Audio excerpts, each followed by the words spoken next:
మనతో పాటు ఇంకొకటి నిజాముద్దీన్ గారు టీపీసీసీ అధికార ప్రతినిధి కూడా మనతో ఉన్నారు. ఆయనతో కూడా మాట్లాడదాం. నిజాముద్దీన్ గారు నమస్తే అండి. మామూలు ఎయిర్‌పోర్ట్ భూముల సర్వేకి వెళ్ళినప్పుడు అధికారులు అక్కడ రైతులైతే అడ్డుకున్న పరిస్థితి కనిపిస్తుంది. ప్రధానంగా రైతులు మార్కెట్ ధర అడుగుతున్నారు. మరి మార్కెట్ ధర ఇచ్చే పరిస్థితి ఉందా? నమస్కారం అండి. స్వాతంత్ర టీవీ ప్రేక్షకులందరికీ, నాతో ఉన్న ఛానల్ సోదరులందరికీ నమస్కారం. డెఫినెట్లీ అండి, ఈ తెలంగాణ రాష్ట్ర ప్రజలకు ఇది ప్రజల ప్రభుత్వం. తెలంగాణ రాష్ట్రంలో తెలంగాణ రాష్ట్ర ముఖ్యమంత్రి ప్రజలకి ఏ మంచిగుంటది, ఏ ఏ అందుబాటులో ఉంటది, ఏది ప్రజల గురించి బాగుంటది, అదే తెలంగాణ రాష్ట్ర ప్రభుత్వం చేస్తుంది. ఇప్పుడు ఏదన్నా కొత్త ప్రాజెక్ట్ వస్తే ఆ ఏరియాలో డెఫినెట్లీ ఆందోళన అనేది మన రైతులు ఆందోళన చేస్తారు. వాళ్ళకి డెఫినెట్లీ వాళ్ళతో మాట్లాడతాం. వాళ్ళకి తగిన ధరలు ఇస్తాం. ఆర్ఎన్ఆర్ ప్యాకేజ్ కింద కానీ, లేకుంటే వాళ్ళకి రీప్లేస్మెంట్ ఆఫ్ ల్యాండ్ కానీ, లేకుంటే వాళ్ళకి మార్కెట్ రేట్ ప్రకారం వాళ్ళకి మంచిగా ఇచ్చి, ఎందుకంటే ఈ ఒక ప్రాజెక్ట్ వస్తే ఇవాళ వాళ్ళ భూముల నుంచి సగం భూమి పోయింది అనుకోండి, ఆ హ్మ్. సగం భూమి వచ్చేసి రేట్లు పెరుగుతాయి. ఇప్పుడు ఎయిర్పోర్ట్ వస్తే అక్కడ ఎంప్లాయ్మెంట్ దొరుకుతుంది. అక్కడ వాళ్ళు ల్యాండ్ కోలుకున్న వాళ్ళకి మనం దాంట్లో ఎయిర్పోర్ట్ లో జాబులు ఇస్తాము. ఇదే కాకుండా కూడా వాళ్ళకి రేట్లు కూడా మిగిలిన ల్యాండ్ కూడా రేట్లు పెరుగుతాయి. మేము కూడా మార్కెట్ ధరలతోటే ఇచ్చి వాళ్ళ మీద తీసుకుంటాం. ఇప్పుడు హ్మ్. ప్రతిపక్షాలు విమర్శలు చేయకుండా మనకు సహకరించాలి. ఏంటంటే ఒక రాష్ట్ర ప్రభుత్వం ఒక 10 సంవత్సరం, తెలంగాణ రాష్ట్రం వచ్చి ఒక 11 సంవత్సరం అయింది. ఇప్పటి వరకు మన విభజన చట్టం కూడా మనకు క్లియర్ కాలేదు. తెలంగాణ ఇప్పుడు దేశంలో తెలంగాణ రాష్ట్రం ఎందుకు విడిపోయిందండి? విడిపోయిన తర్వాత విభజన చట్టం అనేది ఉంది.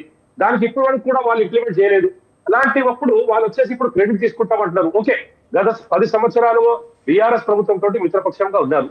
ఆ మిత్రపక్షంలో కూడా వాళ్ళు ఉన్నప్పుడు అప్పుడు ఎందుకు తీసుకురాలేదండి? అప్పుడు ఏం చేయలేదు. ఇప్పుడు మా ముఖ్యమంత్రి మన ప్రధానమంత్రి గారితో వెళ్ళి మాట్లాడి ఇవన్నీ చేసుకొని వచ్చేటప్పుడు ఇప్పుడు క్రెడిట్ తీసుకొని ముందుకు వస్తారు. ఓకే, ఇప్పుడు క్రెడిట్ తీసుకోవడం తప్పు లేదు. మేము ఒక్కటే అంటున్నాం, అందరు కలిసి పనిచేద్దాం. ఇప్పుడు తెలంగాణ రాష్ట్రానికి డెవలప్మెంట్ చేద్దాం. ఇప్పుడు మాగునూరు ఎయిర్పోర్ట్ ని కానీ అతి నిజాముద్దీన్ గారు తొందరగా మీరు మీరు చెప్పినట్టు ఇప్పుడు ఇప్పుడు చూడండి, భూమికి భూమి ఇస్తామని మంత్రి చెప్తుంటుంటే స్థానిక ఎమ్మెల్యే అయితేమో అదేమీ లేదంటున్నారు. ఎందుకు పరస్పరమైన విరుద్ధమైన ప్రకటనలు ఎందుకు చేస్తున్నారు? ఏంటి ప్రాబ్లం? నేను ఒక్కటే అంటే అన్ని కన్ఫ్యూజన్ ఉంటది.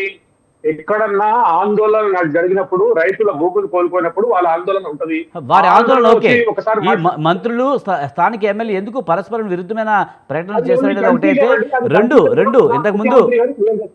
ఇంతకుముందు మన వాసుదేవరెడ్డి గారు చెప్పినట్టు సర్వే చేసే ముందే రైతులతో మాట్లాడి ఉంటే కనుక ఇలాంటి ఆందోళన ఉండేది కాదు కదా.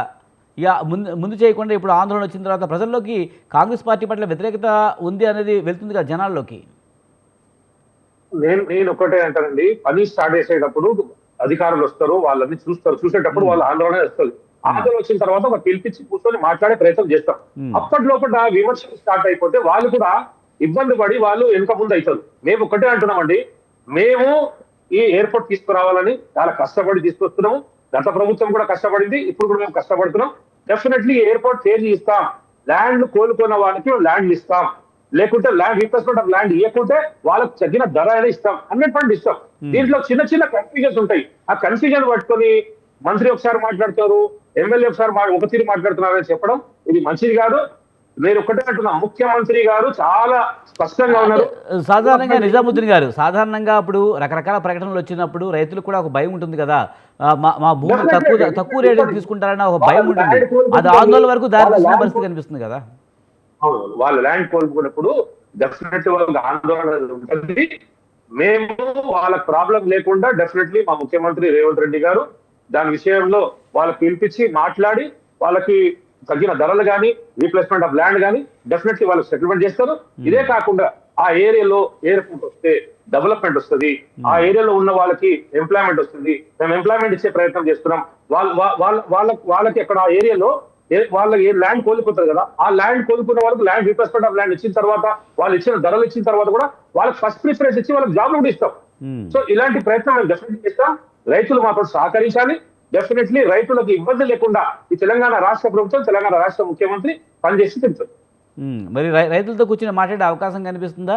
గతంలో ఎన్నికలకు ముందైతే కొండా సురేఖ అయితే ఖచ్చితంగా మార్కెట్ ధర ప్రకారమే ఇస్తామంటూ కూడా చెప్పిన నేపథ్యంలో ఆ మాట నెరవేర్చుకునే దిశగా అడుగులు వేస్తుంది అనుకోవచ్చా? ఈ తెలంగాణ ప్రజల ప్రభుత్వం అండి. డెఫినెట్లీ అందరితోటి మాట్లాడతాం, రైతులతో మాట్లాడతాం, వాళ్ళకి సాటిస్ఫై చేసిన తర్వాత ల్యాండ్ తీసుకుంటాం. దీంట్లో ఏం టెన్షన్ పడే అవసరం లేదు. ఉమ్. మేము చాలా క్లియర్ ఉంది. ఇది తెలంగాణ రాష్ట్రంలో తెలంగాణ రాష్ట్ర ప్రజల ప్రభుత్వం ఇది.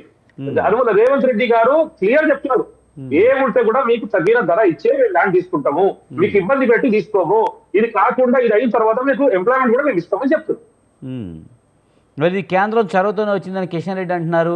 ఇందులో మరి కాంగ్రెస్ పాత్ర ఎంతవరకు ఉంది? మరి కాంగ్రెస్ పార్టీ అయితే మేము తెచ్చుకున్నామని చెప్పి అంటున్నారు. ఎలా చూడాలి? ఈ క్రెడిట్ వార్ అయితే జరుగుతూ ఉంది, మేము తెచ్చామంటే మేము తెచ్చామని. ఎవరు తెచ్చినా అది తెలంగాణ ప్రజల కోసమైనప్పుడు ఎవరి పరిధిలో వాళ్ళు పనిచేయచ్చు కదా, ఎందుకు ఈ గొడవలు? నేను ఒకటే చెప్తానండి, గత 10 సంవత్సరాలుగా బీఆర్ఎస్ ప్రభుత్వంతో బీజేపీ ప్రభుత్వం మిత్రపక్షంగా ఉండేది. 10 సంవత్సరాలుగా ఆయన తెలంగాణ రాష్ట్రానికి ప్రెసిడెంట్ కూడా ఉండే, మళ్ళీ కేంద్ర మంత్రిగా కూడా పనిచేసినారు. 10 సంవత్సరంలో ఉన్నప్పుడు అప్పుడు మన మన ప్యానల్ మిత్రులు చెప్తున్నారు, గతంలో కూడా మేము ప్రయత్నం చేసినామని. అప్పుడు ఎందుకు చేయలేదు? ఇవాళ రేవంత్ రెడ్డి గారు పోయి ప్రధానమంత్రి గారితో మాట్లాడి మాకు ఎట్టి పరిస్థితిలో ఒక ఏర్పాటు కావాలి, తెలంగాణ రాష్ట్రంలో డెవలప్మెంట్ రావాలి అని ఆయన పోయి ప్రెషర్ చేసి తీసుకొస్తే ఇవాళ క్రెడిట్ తీసుకొని ముందుకు వస్తున్నారు. క్రెడిట్ గురించి రాకండి. ఇట్లాంటి క్రెడిట్ తీసుకోవాలంటే మీరు విభజన చట్టంలో మీ ప్రభుత్వం మీదే ఉంది కదా, సెంట్రల్ గవర్నమెంట్ లో బీజేపీ ప్రభుత్వం ఉంది కదా, మీరు మన కాజీపేట కోచ్ ఫ్యాక్టరీ ఇవ్వండి, లేకపోతే ITIR project Telangana Hyderabad ITIR project ఇవ్వండి, 50,000 ఉద్యోగాలు వస్తాయి. దీనికి ఏది పని చేయకుండా ఒకటి మేము కష్టపడి తీసుకొస్తే దాన్ని కూడా క్రెడిట్ తీసుకునే ముందే వస్తున్నారు. మేము ఒకటే అంటున్నాం, క్రెడిట్ తీసుకోండి. సెంట్రల్ గవర్నమెంట్ బీజేపీ ప్రభుత్వం ఉంది, మేము సహకరించే రెడీ ఉన్నాం, మీరు కూడా సహకరించండి. క్రెడిట్ తీసుకొని ముందుకు వచ్చే ముందు ఇంకా మీ హామీలు ఉన్నాయి, ఆ హామీలు కూడా పూర్తి చేయాలని కోరుతున్నాం.